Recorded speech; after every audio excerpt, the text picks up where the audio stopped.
So if you're in the police recruitment process for the detective role, this is the specialist entry route where you're going to join as a detective, constable, not police constable, you are going to have an enhanced interview where it's highly likely you're going to have a case study that you need to talk about. They're either going to give you the case study in written format or a new development. Actually, it's not that new. They used it over a decade ago. They're going to give you a case study on a video. They're going to show you actually a scene or an incident taking place, and you're going to have to describe as a detective how you're going to deal with it. In this video, I'm going to talk to you about the IIMARCH method of delivering a briefing. This is something that we've adapted from the world of JESSUP, which stands for the Joint Emergency Services Interoperability Protocol. So stand by, I'm going to tell you all about IIMARCH and how you can stand out from the rest of the crowd to ensure that you pass this particularly difficult form of assessment to become a police officer. Before we continue, my name is Brennan from Blue Light, and over the past 31 years now, I have coached and supported thousands of people just like you in promotion boards, specialist interviews, and in the police recruitment process. We have, for promotion boards, an over 90% success rate, and for the police recruitment process for our clients in our academy programs, we have an over 95% success rate. How do we do this? Well, it's through systems and processes like this. We've either designed our own proprietary systems and processes, or we've taken ones from the world of the police service and we've just adapted them to suit your purposes. We have over 40 systems, processes and structures that we avail to our academy members. If you'd like to find out more about how to join our academy, where we do one-to-one coaching, small group practice webinars, a ton of online material, then check the link below. You'll be asked to complete a form. Form will ask you questions about where you are now, where do you want to be, what you're struggling with, and then we'll have a conversation with you, a chilled conversation for about 45 minutes where you can decide whether you like the look of us and we can decide whether we want to work with you. And if it works both ways, then we'll offer you membership of our academy program. You too can be part of that success story. Just check the Trustpilot reviews. Don't just take my word for it. We've got over 750 five-star reviews. Really, really pleased with those reviews, and thank you to all of you who have given them. So let's dive in with the IIMARCH process. Now, what tends to happen? So what tends to happen if you've not had our sort of coaching? What tends to happen is you'll be given an incident. It's either a case study, a scenario, or a video to watch. I say video. I'm showing my age here, aren't I? No, it's video. You can't word it anywhere, any other way, can you? You're shown a video of a scene, an incident, something that's taken place, and you're going to be given some time to prepare your briefing. You're either going to have to do it in written format or verbal format, or both, depending on the force, and you're going to have to deliver that to real-life detective sergeants, real-life detective inspectors, who are going to ask you questions about it. So be ready for the secret interview that comes after it. Now, what tends to happen is most people will just jump straight into this. The method. Now, I'll skip through it. What this IIMARCH stands for is information and intelligence, intention, method, administration, risk assessment, communication, health and safety, and human rights. Most people will just jump straight into this is what I would do, and they'd start talking about the actions that they're going to take, the method that they're going to utilize to resolve this investigation. What they really want to hear about is the information and intelligence that you currently have access to. And this might sound like a policey phrase, but it's one that I've used as an inspector. I was an inspector for 13 years, a sergeant for several years, constable for that, worked in 3 different forces. I've worked in the CID, I've worked in special branch, been a detective in a drugs intelligence unit, an international one. I've done all sorts of cool stuff as a detective, and you have to deliver briefings, and people would have to deliver briefings to me, and I'd always want them in a structured format, and it'd always start off with, based on the current information and intelligence that we currently have access to, and then you'd start talking about what it is that you actually have access to. And one of the phrases that I used to use a lot in any briefing, or a debrief, because you could also use this as a model for debriefing, I'd ask questions like, so what information and intelligence do we currently have? What information and intelligence don't we have that we need to have? and where are we going to get that intelligence and information from? And can anyone think about what we don't know? I mean, because we don't know what we don't know. So start thinking about not just the atypical things that we need to think about, but what else is there? What questions are we not asking that we should be asking? So this is how we start off with the sort of information intelligence. And this is how I'd like you to categorize this as you go through your briefing. So starting off with, and I make this really deliberate, by the way, I'd be talking about, so I'm going to use the IIMARCH method of briefing.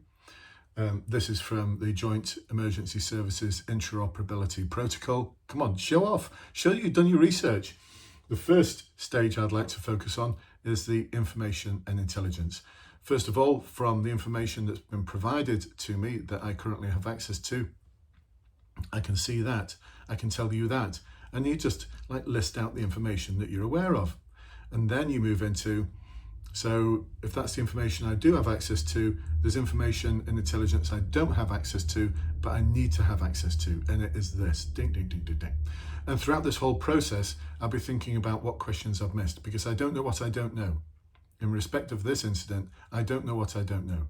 There are things that I'm not aware of that I need to be aware of. So I'll be continuously asking questions like, what am I missing out on here? If I could just stop and pause for an hour, what questions would I need to be asking? What information is missing?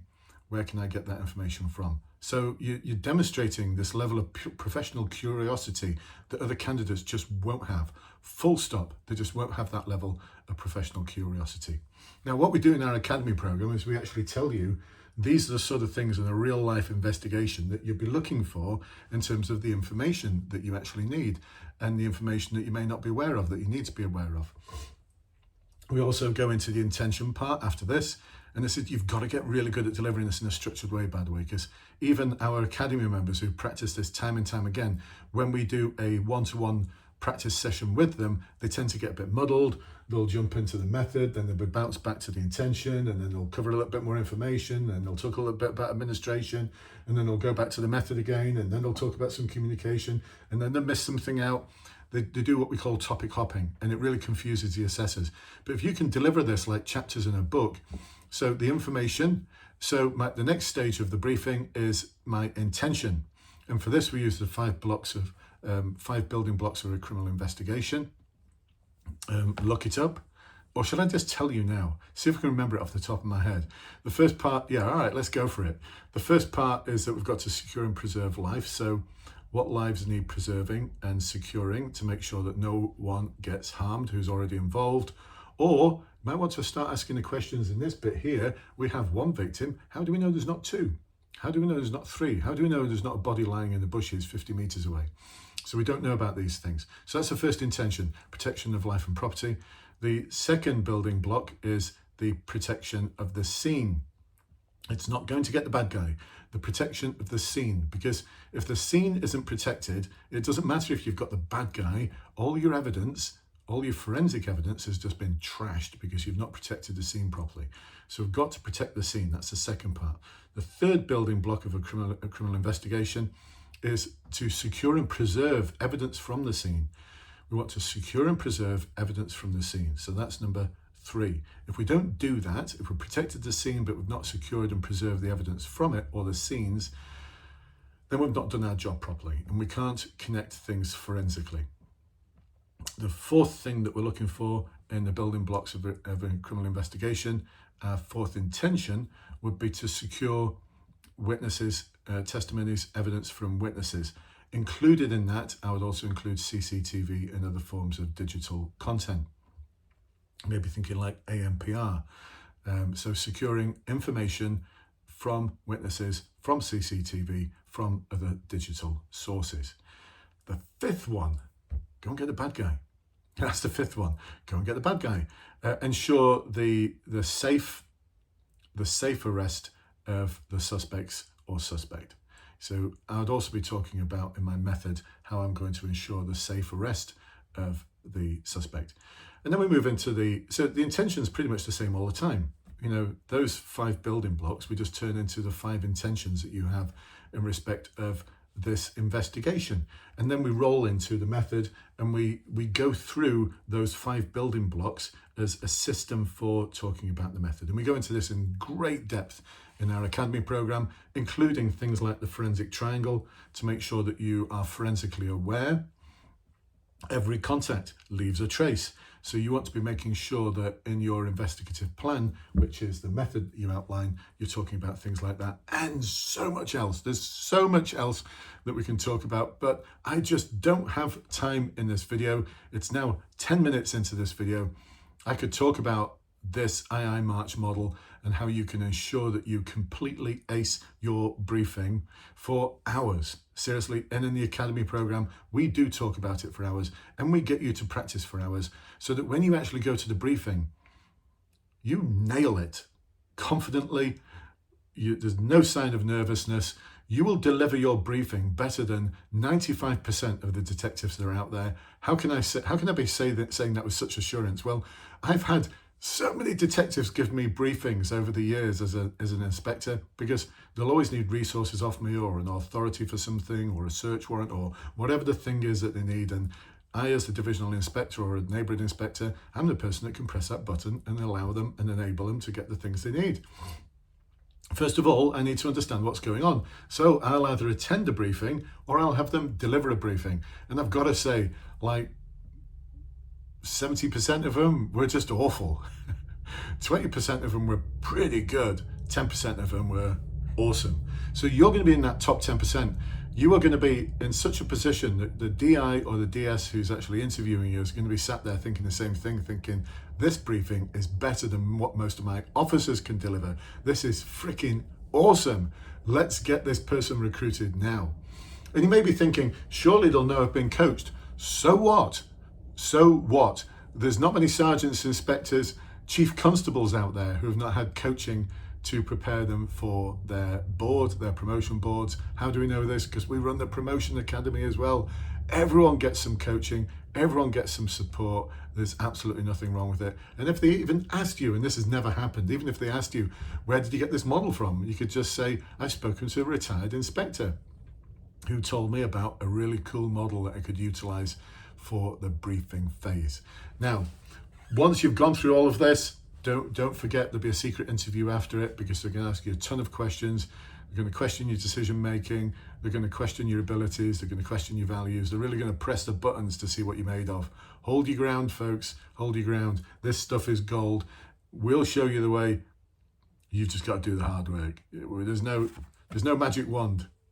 You've got to make it happen, but we're in your corner. You've got us in your corner. You've got over 250 years of collective management and coaching experience from senior officers, the best senior officers I've ever worked with, had the honor of working with. They're just amazing. So come and join the Blue Light Academy.